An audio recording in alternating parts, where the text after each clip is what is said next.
प्रथम ऋषभ जिन धर्म करी, सनमति चरम दिनेश।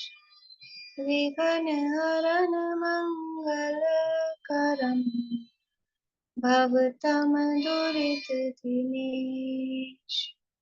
वाणी जिन मुख ते खिली, परिगणाधिपकान। अक्षर पद करी, करहि सकल कल्याण। गुरुगण धर गुण धर सकल, प्रचुर परम्पर और। व्रत तप धर तनु नगन तर, बंदो वृष शिरमान। बंदो वृष शिरमान। त्रिभुवन तिलयम देवम, वंदिता त्रिभुवनिंद परिपूज्यम। वोच्चम मणुपेहाऊ, भव्य जनानंद जननीयो।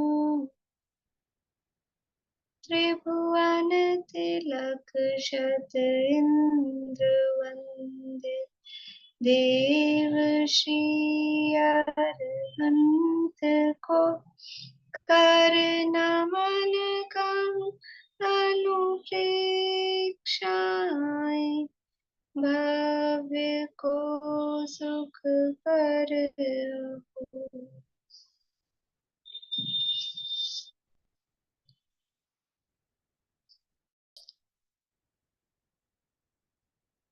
कार्तिकेय अनुप्रेक्षा नामक एक ग्रंथ है, स्वामी कार्तिकेय द्वारा रचित। इसके अंतर्गत लोकानुप्रेक्षा की चर्चा अपनी चल रही है और किस तरह से इसमें विषय वस्तु आई है आप लोगों को ख्याल में है। लोक किसे कहते हैं? जो छह द्रव्यों के समूह को विश्व कहो या लोक कहो। तो विश्व में और लोक में क्या अंतर है? विश्व में और लोक में अंतर है या नहीं है? है या नहीं है?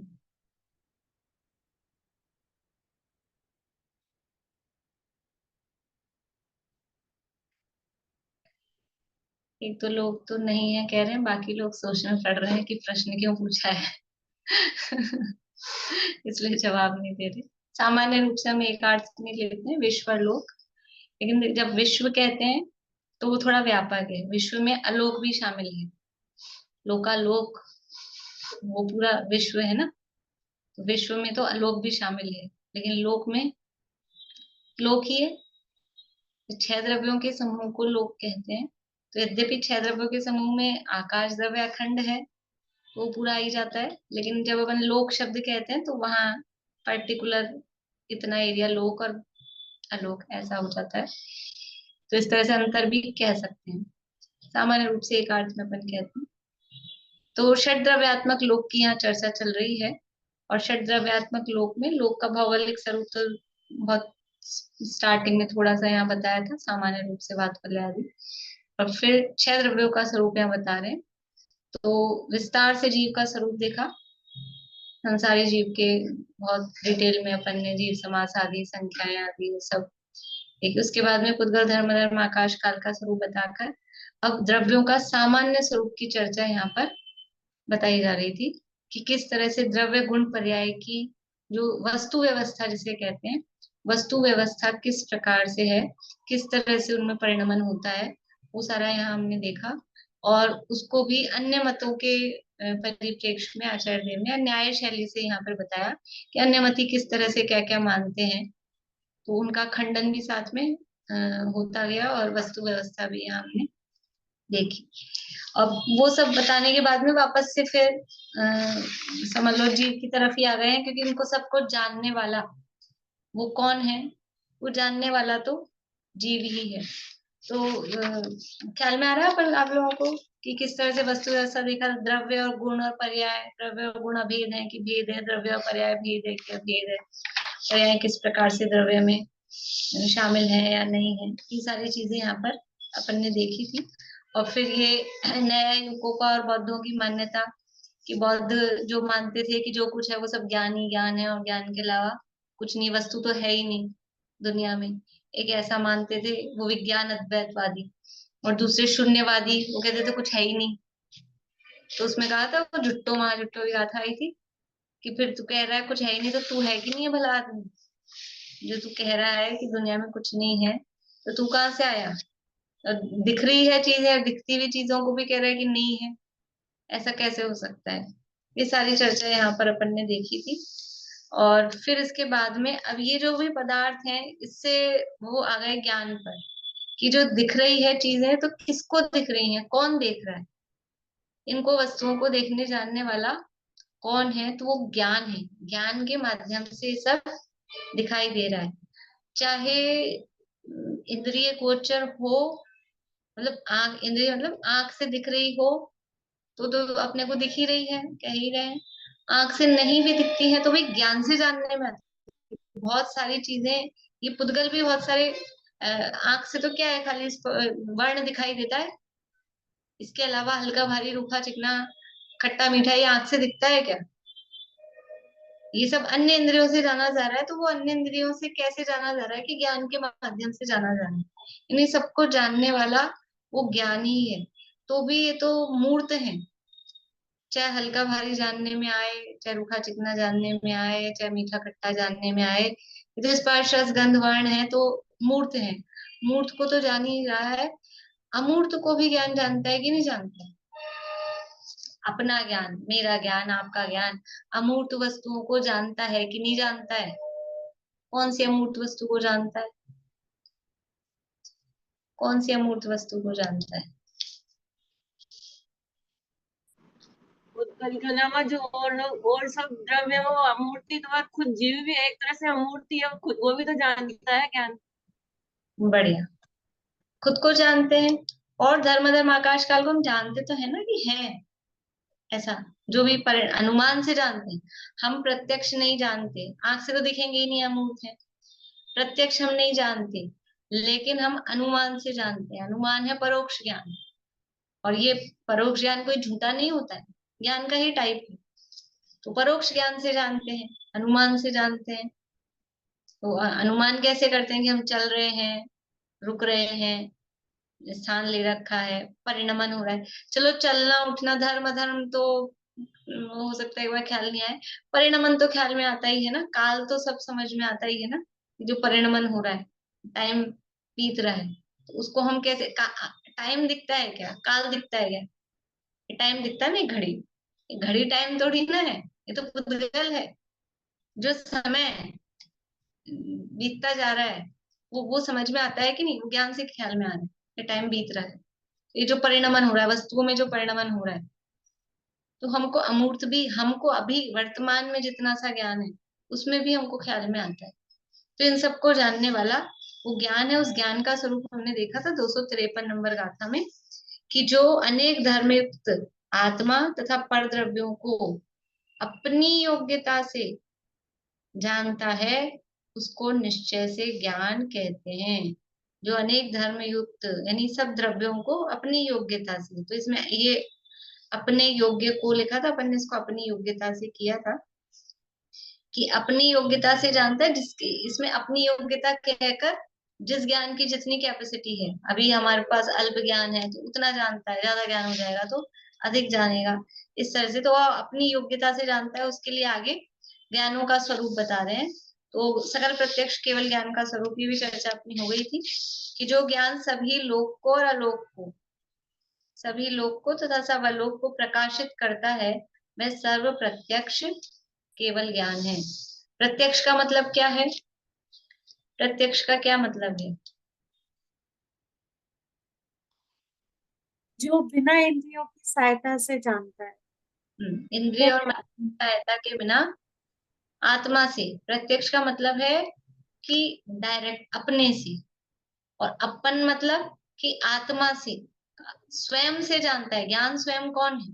ज्ञान स्वयं आत्मा है। तो इंद्रियां तो पर है ना, दूसरे की सहायता से जाने तो परोक्ष, और अपने से जाने तो प्रत्यक्ष। तो प्रत्यक्ष जानता है, अर्थात कोई इंद्रिय की, मन की, प्रकाश की, किसी बाहरी किसी साधन की आवश्यकता नहीं है। वह सर्व प्रत्यक्ष केवल ज्ञान है। फिर ज्ञान को सर्वगत, यहाँ ये भी हो गई थी अपनी 255 भी। देखिए अर्थात पढ़ लेते, क्योंकि ज्ञान सब लोकालोक को जानता है, इसलिए ज्ञान को सर्वगत भी कहते हैं। और ज्ञान जीव को छोड़कर अन्य ज्ञेय पदार्थों में नहीं जाता है। ये सर्वगत ने और असर्वगत ने की चर्चा के आधार पर अपन ने देखा था, तो उसमें भी कि ज्ञान सबको जानता है, इसलिए इसको सर्वगत, गत मतलब जाना, जाना मतलब जानना भी होता है।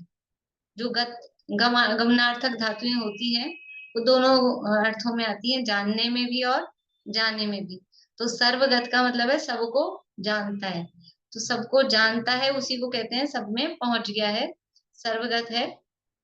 और लेकिन क्या है, यद्यपि ज्ञान सर्वगत है फिर भी वो असर्वगत है, कि जानने रूप से तो सब में जाता है, लेकिन वैसे किसी में नहीं जाता है, इसलिए वो असर्वगत है।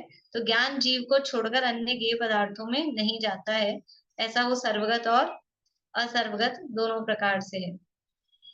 फिर ज्ञान जीव के प्रदेशों में रहता हुआ ही सबको जानता है, ऐसा कहते हैं कि ज्ञान ज्ञेय में नहीं जाता, और ज्ञेय भी ज्ञान के प्रदेशों में नहीं जाता है, अपने अपने प्रदेशों में रहते हैं। ये शून्य ने और अशून्य ने वाली बात है, कि ज्ञान ज्ञेयों से खाली है कि ज्ञेयों से भरा हुआ है। ये जानने में आ रहे हैं ऐसा कह के, तो ज्ञान में ज्ञेय भरे हुए हैं, अशून्य है। लेकिन वास्तव में देखा जाए तो ज्ञान ज्ञान है और ज्ञेय ज्ञेय है, सब अपनी अपनी जगह है।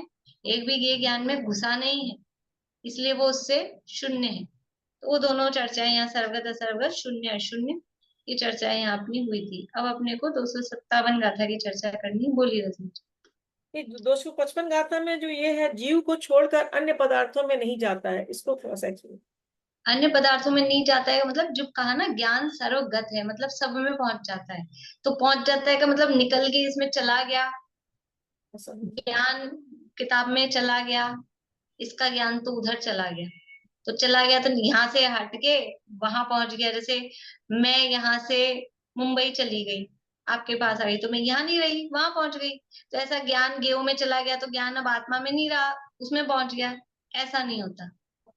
अभी मैं मुंबई चली गई, अभी आपको देख रही हूँ, अब आपका आपका घर भी दिख रहा है मुझे थोड़ा बहुत, तो मैं कहाँ चली गई, मुंबई चली गई। तो ऐसे चली गई, लेकिन चली गई यहाँ से उठ के वहां घुस गई हूँ, ऐसा नहीं। ठीक है, ये विषय ख्याल में आ गया आप लोगों को। ये अपनी हो गई थी 256 तक हो गई थी अपनी गाथाएं। 55 हुई थी, 56 हुई थी, 56 हो गई, 57 भी हो गई। चलो 57 अब मन परे अवधि ज्ञान, थोड़ा यहाँ से चालू कर लेते हैं फिर से। देखिए पेज नंबर है 114।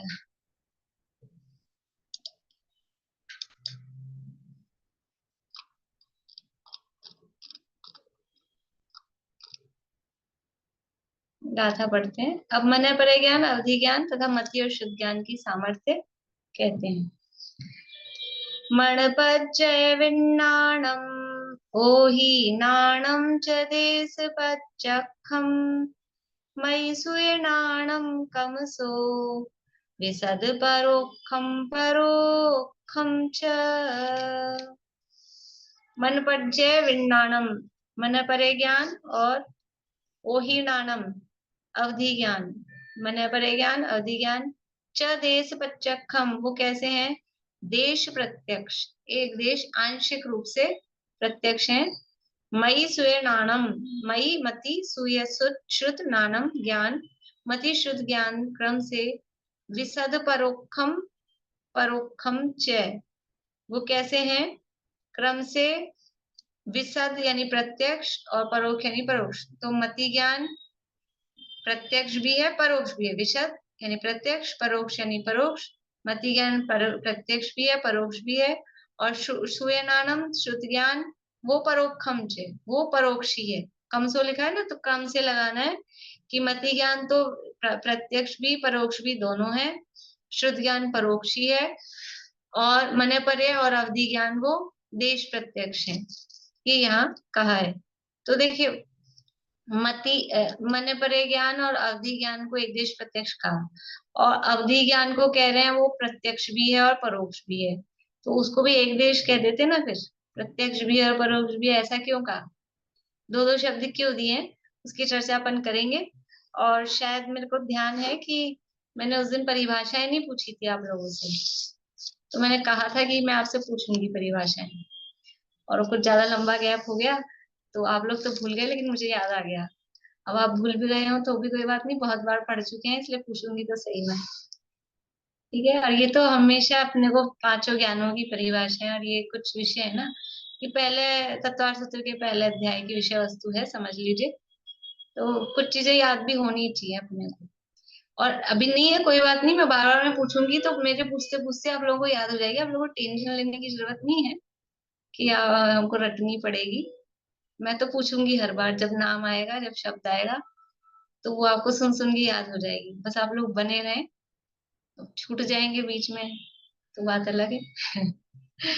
चलिए, हाँ वही अवधि ज्ञान, अवधि ज्ञान की बोल रही पारुल, बोलिए। द्रव्य क्षेत्र काल की मर्यादा लिए हुए बिना मन और इंद्रियों की सहायता से जो प्रत्यक्ष आत्मा से ज्ञान होता है, रूपी पदार्थों को जानता है, उसे सूक्ष्म रूपी पदार्थों को जानता है, उसे अवधि ज्ञान कहते हैं। स्वरूपी पदार्थ की बात ठीक है, सूक्ष्म स्थूल सब बढ़िया। चार बातें हैं, देखो इनको याद रखने के लिए सिर्फ पॉइंट अपन ने बना लिए थे, और मन परे ज्ञान की परिभाषा में बस थोड़ा सा एक शब्द और ऐड करना है। चार बातें हैं, द्रव्य क्षेत्र काल भाव की मर्यादा ली हुए, पहली बात। फिर इंद्रियों मन की सहायता के बिना और सीधे आत्मा से रूपी पदार्थ के प्रत्यक्ष या स्पष्ट ज्ञान को अवधि ज्ञान कहते हैं। अवधि का मतलब होता है मर्यादा लिए हुए, शब्द अर्थ से तो ये है अवधि यानी मर्यादा लिए हुए जानना। किसकी मर्यादा, किस टाइप से मर्यादा, कि द्रव्य की भी मर्यादा, क्षेत्र की भी मर्यादा, काल की भी मर्यादा, भाव की भी मर्यादा। मर्यादा मतलब लिमिट, लिमिट में जानता है। लिमिट क्यों कह रहे हैं, केवल ज्ञान अनलिमिटेड है। अपने वो होते हैं ना मोबाइल में, मोबाइल में रिचार्ज कराते हैं ना, तो वो उसके पैक आते हैं, अनलिमिटेड वाला है हमारा। तो कौन सा प्लान है, अनलिमिटेड। अनलिमिटेड चाहिए अपने को, अभी तक हुआ नहीं है अपना अनलिमिटेड। मोबाइल में अनलिमिटेड कर रखा है, और ये मोबाइल में जब तक अनलिमिटेड रहेगा तो अनलिमिटेड अपने को प्रकट नहीं हो पाएगा, ये अपना खा जाता है ज्यादा उपयोग। तो केवल ज्ञान तो है अनलिमिटेड, लेकिन ये अवधि ज्ञान और मन परे ज्ञान कैसे हैं, ये लिमिटेड, लिमिट है इनकी। क्या लिमिट है, द्रव्य की भी लिमिट है, क्षेत्र की भी लिमिट है, काल की भी लिमिट है, भाव की भी लिमिट है। जैसे अपने प्लान में लिमिट होती है 100 SMS per day, 2 GB data per day. आप लोग पता नहीं, ज्यादा नहीं समझते होंगे, बच्चे लोग करा देते हैं, तो कुछ कुछ लोग समझते हैं। उसमें लिमिट होती है इतनी। पहले तो शुरू शुरू में ऐसे प्लान आते थे कि फोन कॉल की भी लिमिट है, आप 50 कॉल कर सकते हो, वो फ्री है, उसके बाद नहीं है, ऐसा भी। तो वो ऐसा मर्यादा कि SMS की मर्यादा है, और डाटा की मर्यादा है, कॉल्स की मर्यादा है। तो ऐसे ही यहाँ द्रव्य की, क्षेत्र की, काल की, भाव की मर्यादा ली हुई। कोई सहायता नहीं, मोबाइल में किसी की सहायता चाहिए होती है, तार वार लगाने पड़ते हैं, तो चार्ज कर लो बिना सहायता के। ऐसा इंद्रिय और मन की सहायता के बिना सीधे आत्मा से, तो इसी में इंक्लूडेड है, उनकी सहायता नहीं ले रहे, मतलब ज्ञान आत्मा का है, तो सीधे आत्मा से किसको जानता है, कि केवल रूपी, रूपी रूपी पदार्थ को। और रूपी पदार्थ कौन सा है, रूपीणः पुद्गला, पुद्गल द्रव्य ही रूपी है। तो रूपी पदार्थ का जो स्पष्ट ज्ञान हो रहा है, स्पष्ट होता है ज्ञान जितना भी है, भले ही एक देश है, लेकिन वो स्पष्ट होता है क्योंकि सीधा आत्मा से हो रहा है। बीच में कोई कांच वाच साधन, जैसे कांच लगाओ ना वेदी पे, कांच वाला दरवाजा, तो कितना ही साफ हो, फिर भी वो बीच में आड़ रहती है। और दरवाजा नहीं है, कोई कांच नहीं है, तो भगवान के दर्शन एकदम क्लियर होते हैं। ऐसे स्पष्ट जो ज्ञान है उसका नाम है अवधि ज्ञान। ठीक है, इसी तरह से मन परे ज्ञान, द्रव्य क्षेत्र काल भाव की मर्यादा लिए हुए। कौन बता रहे हैं? रेणु जी का तो हाथ खड़ा है, बोलिए।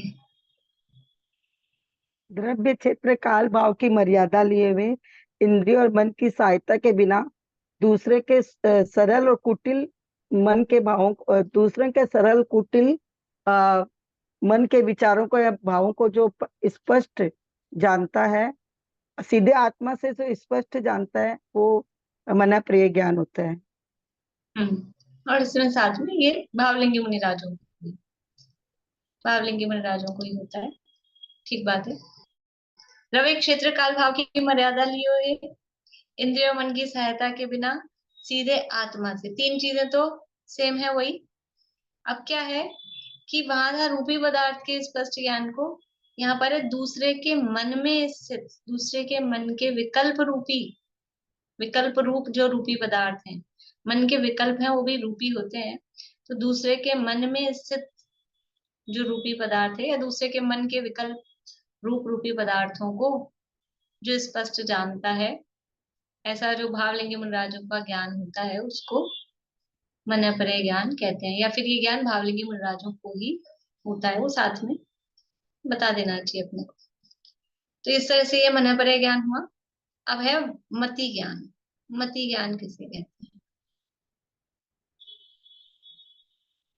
बोलिए अनीता जी। इंद्रियों और मन के निमित्त से होने वाले ज्ञान को मति ज्ञान कहते हैं। बढ़िया। इंद्रिय और मन की सहायता से होने वाला जो ज्ञान है उसको मति ज्ञान कहते हैं। मुख्य रूप से तद इंद्रियान इंद्रिय निमित्तम, ऐसा है। और एक परिभाषा मति ज्ञान की सुनता आंटी सुनाएंगी? याद है आपको? पराश्रय की बुद्धि से छोड़कर दर्शनोपयोग पूर्वक से सन्मुखता से निज आत्मा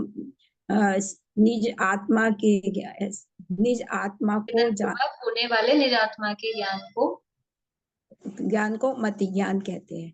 बढ़िया। तो यहाँ पे दोनों परिभाषाएं अपने को ध्यान देनी पड़ेगी। जो सामान्य परिभाषा है प्रमुखता से, तो इंद्रियों मन की सहायता से ज्ञान होता है, उसको मति ज्ञान कहते हैं। लेकिन यहाँ क्योंकि प्रत्यक्ष परोक्ष दोनों का है ना, विशद परोक्षम, दोनों बात यहाँ कही है, इसलिए दोनों परिभाषाएं अपने को देखनी पड़ेगी। किस परिभाषा से उसको विशद कहा है, किस परिभाषा से उसको परोक्ष कहा है। तो इंद्रियों मन की सहायता से जो ज्ञान होता है उसको मति ज्ञान कहते हैं। ये याद होगा ही आप लोगों को, सरल भी है। दूसरी परिभाषा है इसकी कि पराश्रय की बुद्धि छोड़कर, ये अपने तत्वार्थमणि प्रदीप में पहले अध्याय में, आप पेज नंबर अभी मेरे पास है नहीं ग्रंथ, शुरू में पहले अध्याय में जहाँ 5 ज्ञानों का वर्णन है, अधिशुद्धाब्दी मनपरय केवलानी ज्ञानम, जो 90 नंबर का सूत्र है उसमें दी है शायद ये परिभाषा मति ज्ञान की। किसी के पास रखा हो तो अभी निकाल के पेज नंबर भी बता दीजिए। पराश्रय की बुद्धि छोड़कर स्वसंवेदन पूर्वक दर्शनोपयोग पूर्वक क्या है, दर्शनोपयोग पूर्वक स्वसंवेदन से होने वाले, पराश्रय की बुद्धि छोड़कर दर्शनोपयोग पूर्वक स्वसंवेदन से होने वाले निज आत्मा के ज्ञान को, देख लेना से और वो आगे पीछे हो गया शायद कुछ। बोलिए मीना चाची, पेज नंबर क्या है? मैम 40 है। 40 नंबर पेज है तत्वार्थमणि प्रदीप में। बोलिए परिभाषा एक बार। पराश्रय की बुद्धि छोड़कर दर्शनोपयोग पूर्वक स्व सन्मुखता से प्रकट होने वाले निज आत्मा के ज्ञान को मति ज्ञान कहते हैं। मति ज्ञान कहते हैं, ठीक है। मतलब क्या है, यहाँ कह रहे हैं निज आत्मा के ज्ञान को, और मेन बात क्या है इसमें, पराश्रय की बुद्धि छोड़कर। पराश्रय मतलब कोई इंद्रिय का अधीनता नहीं है, कोई मन की अधीनता नहीं है, ये पराधीनता छोड़कर और स्वाश्रय पूर्वक स्व अपनी आत्मा के आश्रय से, निज सन्मुखता से जो ज्ञान प्रकट हो रहा है स्व संवेदन से, उसका नाम मति ज्ञान है। तो वो जो मति ज्ञान है वो है विशद, क्योंकि स्वाश्रय से हो रहा है, पराश्रय से नहीं हो रहा है। और जो इंद्रियों मन की सहायता से हो रहा है वो है परोक्ष। इसलिए यहाँ देश नहीं दिया, एक देश शब्द नहीं दिया। यहाँ मति ज्ञान किसी अपेक्षा से विशद भी है, किसी अपेक्षा से परोक्ष है। सामान्य रूप से मति ज्ञान को परोक्ष हम कहते हैं, परोक्ष में ही आता है, क्योंकि वो इंद्रियों मन की सहायता से जो ज्ञान होता है सामान्य संसारी जीवों को, वो परोक्ष ज्ञान ही है, तो वो अविशद ही है। लेकिन जब सम्यक यानी आत्मा का ज्ञान होता है, आत्मा की अनुभूति होती है, सम्यक दर्शन जिसे हम कहते हैं, वो जो होता है वो कौन से ज्ञान में होता है? वो भी मति ज्ञान में होता है। तो वो जो आत्मा का अनुभव हुआ, आत्मा का ज्ञान हुआ, तो आत्मा क्या है? आत्मा का जो ज्ञान हो रहा है वो इंद्रियों से नहीं हो रहा है, वो स्व सन्मुखता पूर्वक हो रहा है, और उसमें कोई पराधीन किसी इंद्रिय की, किसी प्रकाश की, किसी चश्मे की कोई अधीनता नहीं है। तो वो पराश्रय पराधीनता छोड़कर और स्व सन्मुखता से वो जो ज्ञान हो रहा है वो प्रत्यक्ष। इसलिए उस समय जो आत्मा की अनुभूति होती है, आत्मा की अनुभूति हो रही है, तो वो जो आत्मा का संवेदन हो रहा है वो प्रत्यक्ष है कि परोक्ष है? उसको स्वसंवेदन प्रत्यक्ष कहते हैं। तो उस समय वो मति जो ज्ञान है वो हो रहा है मति ज्ञान से। अभी केवल वो जो आत्मा का अनुभव सबसे पहले हुआ चौथे गुण स्थान में, वो कौन से ज्ञान से होगा? केवल ज्ञान से होगा। केवल ज्ञान कहाँ है? चौथे गुण स्थान में। केवल ज्ञान से नहीं होगा, तो मन परे ज्ञान से होगा। कि मन परे ज्ञान भी अभी का भावलिंगी संतों को होता है, तभी तो संत मुनिराज तो है नहीं। अवधि ज्ञान से होगा। ये प्रत्यक्ष ज्ञान तो अवधि ज्ञान ही है ना, या अवधि ज्ञान रूपी को ही जानता है, आत्मा या रूपी, तो अवधि ज्ञान से भी नहीं हो सकता। 3 ज्ञान कैंसिल हो गए। अब कौन सा ज्ञान बचा अपने पास में? कि मति ज्ञान है और शुद्ध ज्ञान है, 2 ही ज्ञान है, और शुद्ध ज्ञान परोक्ष कहा गया है।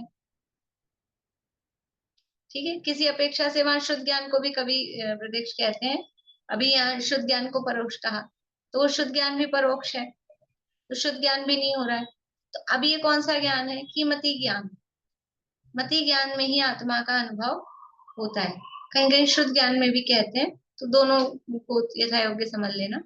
और दूसरी तरह से हम मति ज्ञान को कह रहे हैं कि मति ज्ञान को साम व्यवहारिक प्रत्यक्ष भी कहते हैं।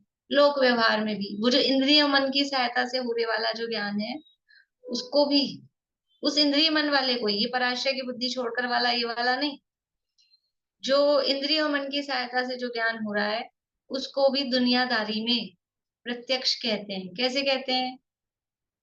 कि साहब हम कोई कार्यक्रम में गए थे कि हमने प्रत्यक्ष देखा, हम तो वहां गए थे पंचकल्याणक में, हमने तो प्रत्यक्ष देखा। आपने कैसे देखा? हमने तो यूट्यूब पे देखा, वो भी बाद में देखा। तो वो यूट्यूब पे देखा हुआ कैसा कहलाता है? परोक्ष। और अभी हम जूम पे अभी क्लास में बैठे हैं, तो हम कैसे बैठे हैं? हम प्रत्यक्ष। और जो बाद में सुनेंगे, जो रह गए वो बाद में सुनेंगे, तो वो कैसे कहलाएंगे? परोक्ष। तो हम ये लोक व्यवहार में अभी अभी कौन से ज्ञान से पढ़ रहे सुन रहे हैं हम? इंद्रिय मन की सहायता वाले मति ज्ञान से ही काम चल रहा है ना अभी अपना, लेकिन फिर भी हम इसको क्या कहते हैं? प्रत्यक्ष। मैंने खुद ने अपनी आंखों से देखा, प्रधानमंत्री आए थे हमारे घर के नीचे से, हमने प्रत्यक्ष देखा। ये प्रत्यक्ष देखा, कहाँ से देखा? आत्मा से, कि आंख से ही तो देखा, लेकिन उस आंख से देखे हुए को भी हम क्या कहते हैं? प्रत्यक्ष देखा। इसको कहते हैं साम व्यवहारिक प्रत्यक्ष। तो इस अपेक्षा से भी मति ज्ञान को प्रत्यक्ष कहा जाता है। ठीक है, तो मति ज्ञान को प्रत्यक्ष भी कहते हैं, साम व्यवहारिक प्रत्यक्ष की अपेक्षा से, स्वसंवेदन प्रत्यक्ष की अपेक्षा से। और वैसे तो परोक्ष रूप से तो है ही, वो अपने को पता ही है, इंद्रिय मन की सहायता से होता है, इसलिए वो परोक्ष है। देखिए, तो मई सुयणाणम कमसो विशुद्ध परोक्षम परोक्षम च, पढ़ते हैं यहाँ से, फिर और थोड़ी इनकी प्रभेदों की भी चर्चा करेंगे।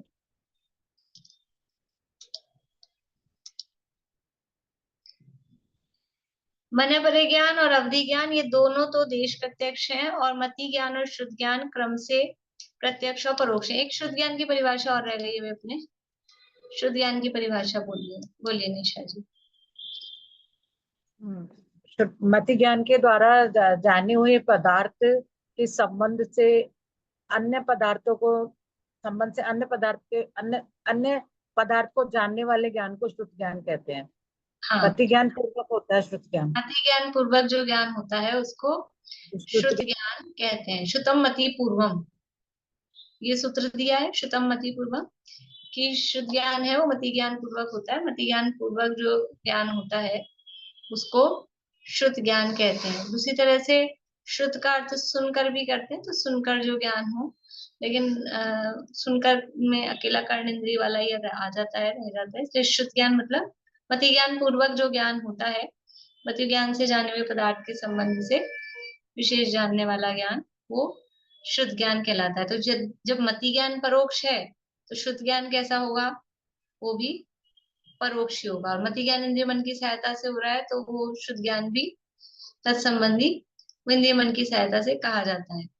और वो विशेष जानता है, तो जब वो आत्मा के अनुभव की बात आती है, तो वहां पर कभी कभी शुद्ध ज्ञान, क्योंकि वो विशेष जान रहा है ना मति ज्ञान से जाने हुए, तो वहां पर उसको शुद्ध ज्ञान को भी कभी कभी कह देते हैं। दोनों अपेक्षाएं वहां मिल जाती हैं। तो पर वो समझना, जब भी उसको प्रत्यक्ष की बात कहेंगे तो अनुभव के काल की अपेक्षा से कहेंगे, अदरवाइज वो परोक्ष ही है, इंद्रिय मन की सहायता से जानते हैं। देखिए भावार्थ। मन परे ज्ञान, अवधि ज्ञान एक देश प्रत्यक्ष है, क्योंकि जितना इनका विषय है उतना स्पष्ट जानते हैं, सबको नहीं जानते, इसलिए एक देश कहलाते हैं। मति ज्ञान इंद्रिय व मन से उत्पन्न होता है, इसलिए व्यवहार से, इंद्रियों के संबंध से विशद भी कहा जाता है। व्यवहार से समव्यावहारिक प्रत्यक्ष उसको कहते हैं। इंद्रियों के संबंध से ही विशद भी कहा जाता है। इस कारण से प्रत्यक्ष भी है, परमार्थ से यानी निश्चय से परोक्ष ही है। और शुद्ध ज्ञान परोक्ष ही है, क्योंकि यह विशद स्पष्ट नहीं जानता है, क्योंकि इंद्रियों के संबंध से जानता है। तो देखो क्या कह रहे हैं, मति ज्ञान वास्तव में परमार्थ से निश्चय से तो परोक्ष ही है, लेकिन जो उसको कहा है प्रत्यक्ष, वो व्यवहार में साम व्यवहारिक प्रत्यक्ष, इंद्रियों से जाने हुए को जो प्रत्यक्ष कहा जाता है, वो साम व्यवहारिक प्रत्यक्ष किसी भी पांचों इंद्रियों के संबंध में। जैसे बुखार हो रहा है, तो खुद छू के देखा हमने, तो मैंने प्रत्यक्ष मैंने खुद ने छुआ, तो ये हम इसको प्रत्यक्ष कहेंगे। और दूसरे ने बताया कि नहीं ये बुखार हो रहा है, गर्म हो रहा है, मतलब टच करने वाली बात बता रही हूँ। कोई भी ठंडा गर्म अपने को लग रहा है, आंख से देखने वाला समझते ही हम, कान से सुनने वाला खुद ने सुना हो और दूसरे ने सुन के बताया हो, तो वहां पर प्रत्यक्ष परोक्ष की अंतर करते हैं कि नहीं करते अपन? एक तो मैंने खुद ने सुना और एक आपने मुझे बताया सुन के।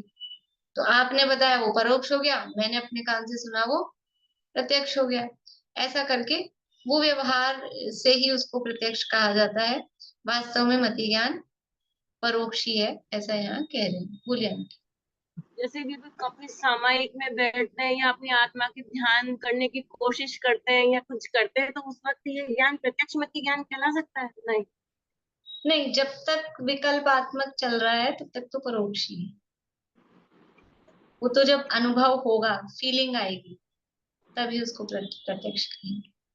और एक्चुअल में भी वो स्व संवेदन प्रत्यक्ष है, वो केवल फीलिंग की अपेक्षा से प्रत्यक्ष है।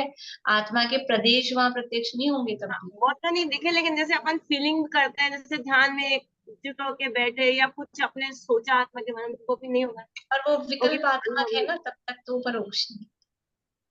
तो फिर कायदे से तो यूं समझा जाए कि सम्यक दर्शन के बाद ही होता होगा ये।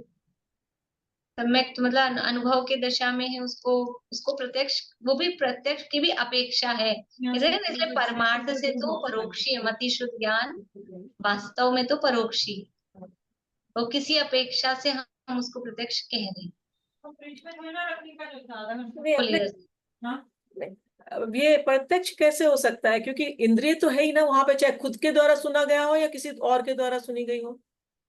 बिल्कुल, इसीलिए कह रहे हैं ना, वास्तव में तो परोक्ष ही है, लेकिन लोक में इसको कहते हैं ना, हाँ। दुनियादारी में चलता है, अच्छा, इसलिए व्यवहार वो की भाषा में दुनिया के साथ ये बाद में आया। अपने यहाँ पर जो तत्वार्थ सूत्र में जो कहा है ना, देखो तत्वार्थ सूत्र उमा स्वामी आचार्य ने कब लिख दिया? पहली दूसरी शताब्दी में।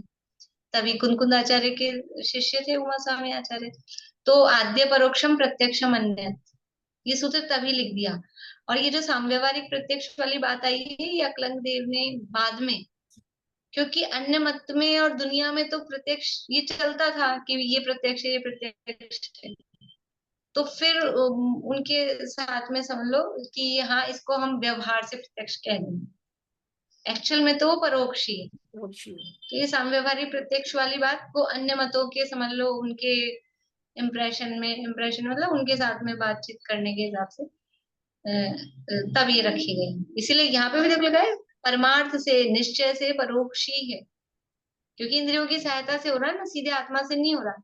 लेकिन व्यवहार का मतलब है कि काम चलाने के लिए कहते हैं।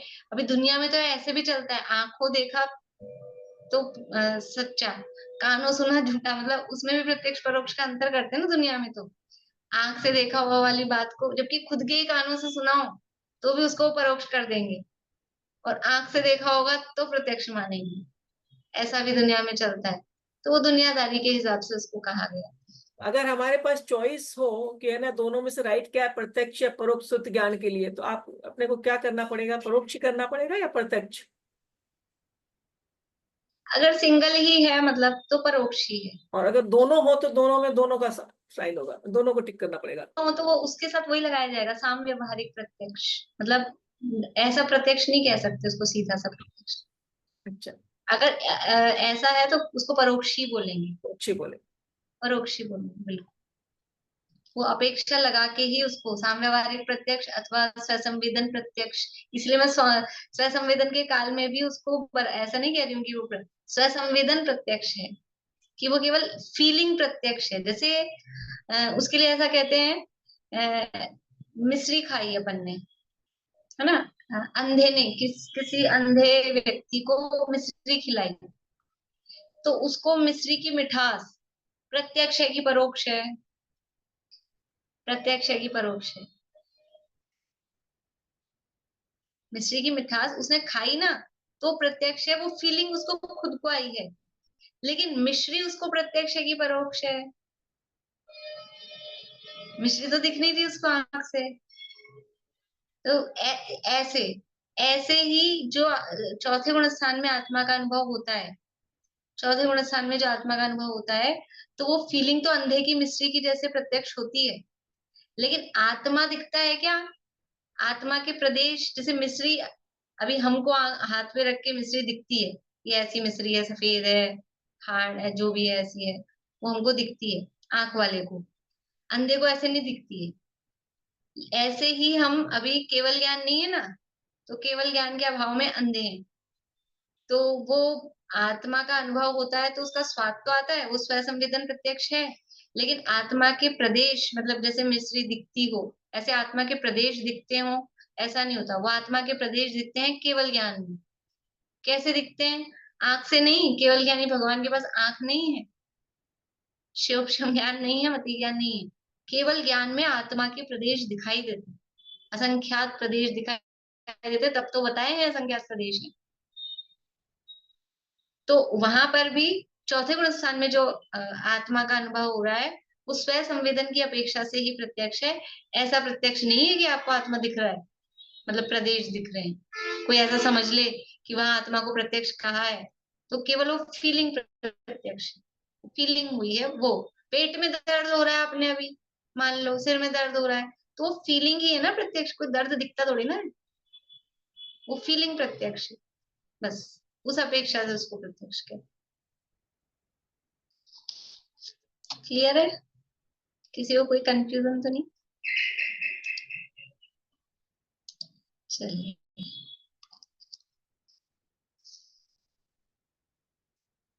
अभी आगे योग्य विषय की बात इसमें की। थोड़ा सा आप लोगों को ख्याल में होगा, चतुर्थ सूत्र में अवधि ज्ञान के, मन परे ज्ञान के इनके भेद किए हैं। षड विकल्प अवधि ज्ञान के कौन कौन से भेद किए हैं?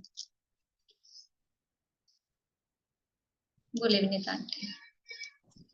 हाँ जी, अवस्थित, अनावस्थित, अनुगामी, अननुगामी, वर्धमान, हीयमान। वर्धमान, हीयमान, अवस्थित, अनवस्थित, अनुगामी और अननुगामी।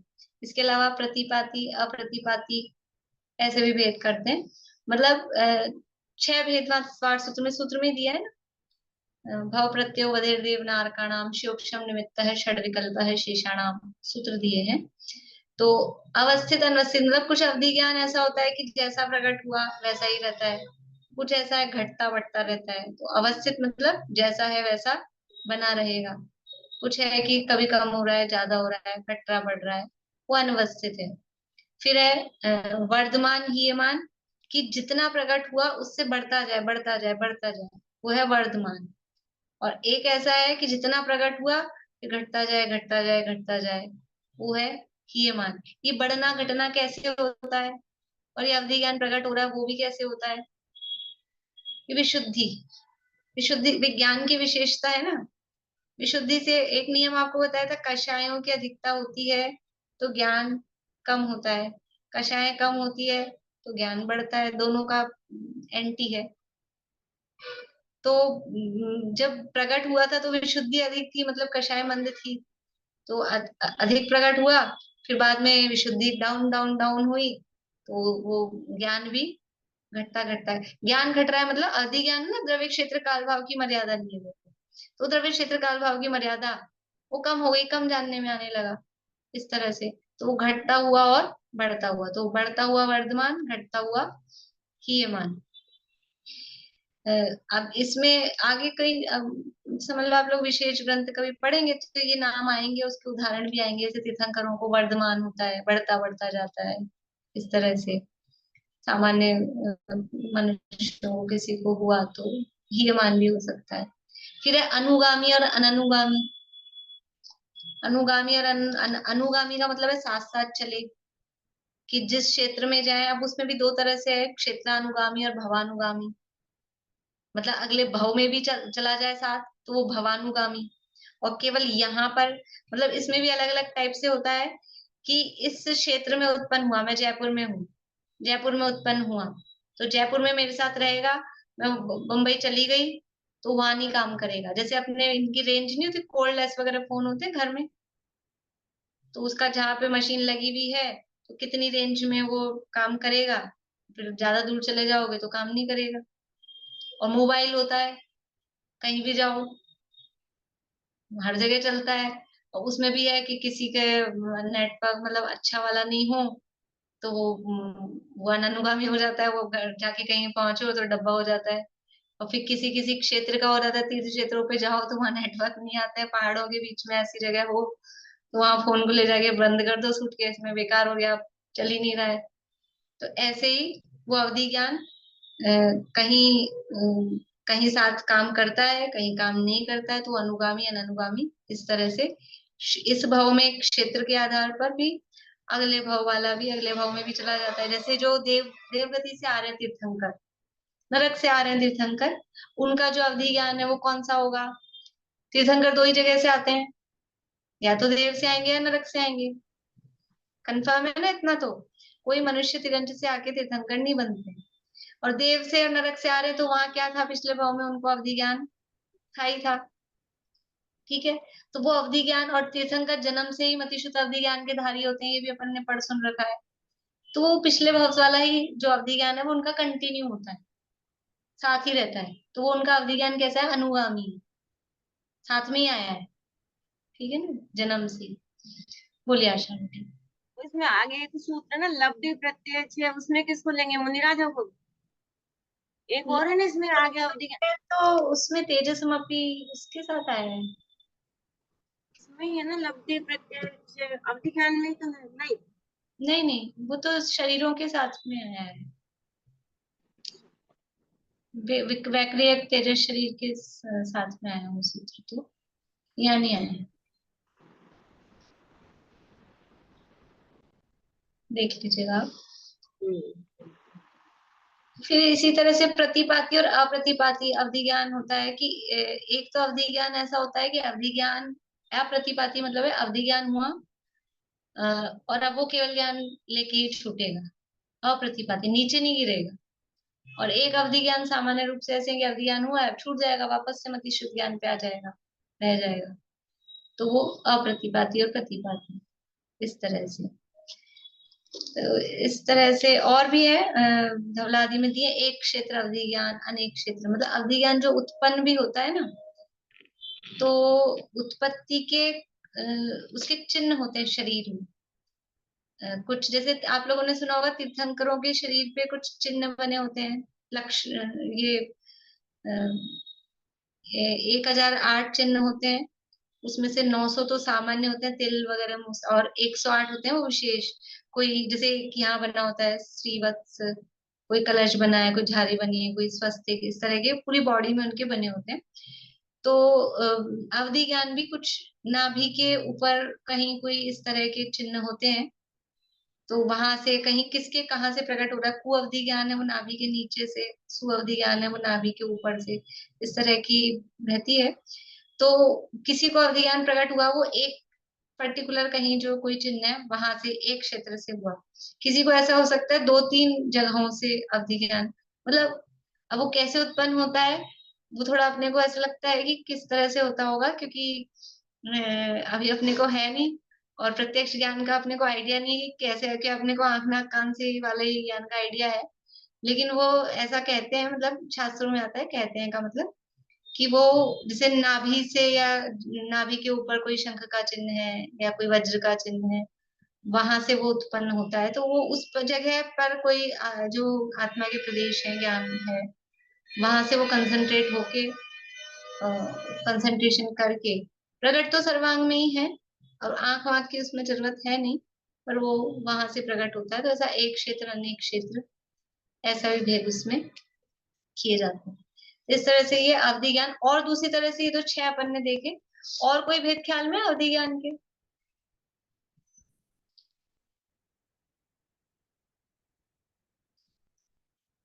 बोलिए अनीता आंटी। 3 वेद है ना, एक देश अवधि ज्ञान, सर्व अवधि ज्ञान और परम परम परम अवधि ज्ञान। परमावधि और सर्वावधि, देशावधि, परमावधि और सर्वावधि। तो ये जो 6 भेद देखे ना, ये सब देशावधि ज्ञान की। जो भी चारों गतियों के जीवों को अवधि ज्ञान होता है, हो सकता है, तो वो जो सामान्य सबको हो रहा है वो देशावधि होता है। परमावधि और सर्वावधि वो भावलिंगी निराजों को ही होता है और वो अप्रतिपाती होता है, मतलब वो मोक्ष जान नियम से चरम शरीरी होते हैं, मोक्ष जाते हैं। और सर्वावधि ज्ञान का तो कोई मतलब उत्कृष्ट जगन्य का भेद ही नहीं है, वो तो एक ही टाइप का है। परमावधि में रेंज होती है उत्कृष्ट जगन्य की, देशावधि में भी रेंज होती है मिनिमम मैक्सिमम की। देवो नारकियों को जो भी भाव प्रत्यय है वो देशावधि है, और मनुष्य तिरंचों को भी जो भी होगा गृहस्थ दशा में जो भी होगा वो सब देशावधि होगी, मतलब आंशिक एक देश है। और परमावधि और सर्वावधि उनके विषय बहुत विस्तृत हैं, विषय सूक्ष्म है। और सर्वावधि में तो परमाणु तक को और पूरे लोक तक को वो जानता है। लेकिन फिर केवल ज्ञान से क्या अंतर रहा, पूरे लोक को जानता है तो फिर सर्वावधि ज्ञान में और केवल ज्ञान में क्या अंतर है?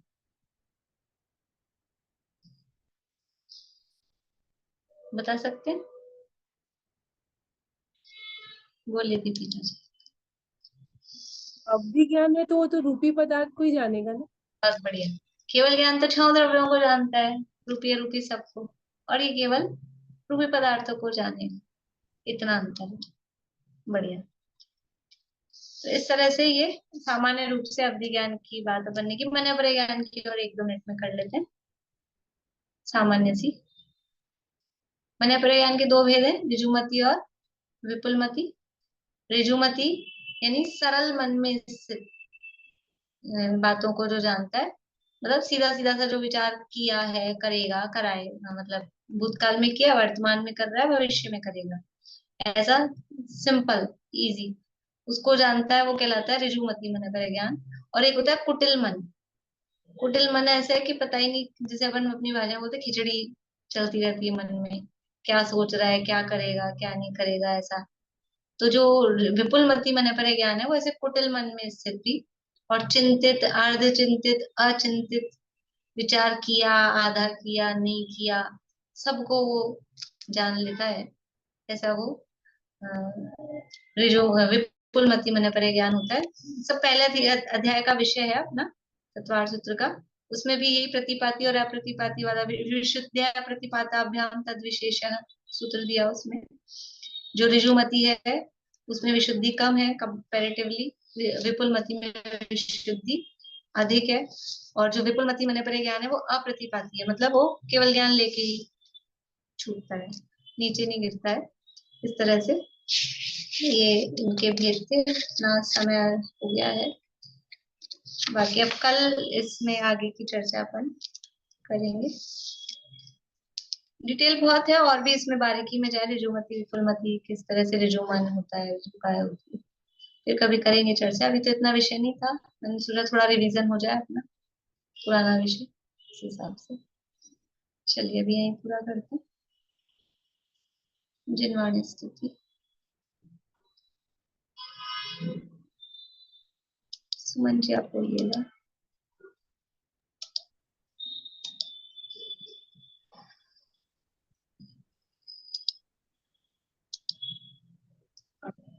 नास हो तत्व का ही निरंतर, संशय विपर्य दूर भागे।